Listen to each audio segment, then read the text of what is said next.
Meet की ये छोटी सी कहानी, क्या है मीट की वो सच्चाई, आइए सुनते हैं। मेरे मामा की लड़की की शादी थी। शादी गांव में थी। एक दिन पहले गाने बजाने का माहौल चल रहा था। मेरे भाई मामा के लड़के के कुछ दोस्त आ रखे थे।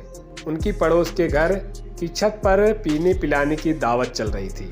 भाई ने मुझे पैसे दिए और अपने एक दोस्त के साथ मीट लेने भेज दिया। मामा के घर पर मांसाहारी खाने की मनाही है, इसलिए हमें ये काम चुपके से करना था। हम दोनों बाइक पर सवार होकर निकल पड़े। सड़क बिल्कुल सुनसान थी। वहां बाइक की लाइट के अलावा और कोई रोशनी नहीं थी। वापस आते समय घर के करीब 1 किलोमीटर पहले हमारी बाइक रुक गई। काफी कोशिश करने पर चालू नहीं हुई। हम खींचकर बाइक ले जाने लगे। कुछ ही दूरी पर हमें एक बूढ़ा आदमी दिखा। वह हमारे पास आया और कहने लगा, थोड़ा मीट दे दो। हमें पहले से ही गुस्सा आ रहा था। उसकी बात सुनकर और गुस्सा आने लगा। भाई के दोस्त ने चिढ़कर कहा, तेरे बाप ने खाया है कभी मीट? चल भाग यहाँ से। आदमी ने फिर से मीट मांगा, मगर हमने उसे धक्का मारकर भगा दिया। घर पहुंचकर मैंने भाई को मीट के पकड़ा दिया और नाच गाने वाले कमरे में चला गया। वहां जाकर देखा तो नाच गाना बंद हो गया था। सब लोग दीदी को घेर कर खड़े थे। दीदी अजीब सी हरकतें कर रही थी और कह रही थी, मुझे मीट खाना है। दीदी ने जिंदगी में कभी भी मीट नहीं खाया था।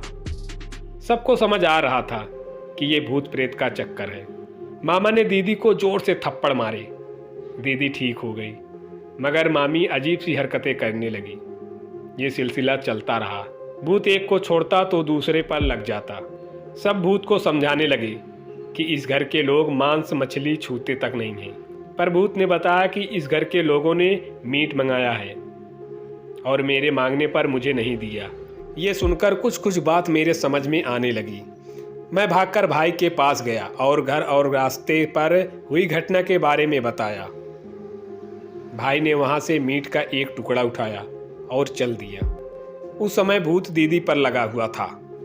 भाई ने मीट का टुकड़ा दीदी के मुंह में डाल दिया। तब जाकर दीदी शांत हुई। थोड़ी देर बाद सब सामान्य हो गया और सब अपने अपने काम में लग गए, मगर मामा थोड़े गुस्से में लग रहे थे। शायद वह भाई पर गुस्सा थे।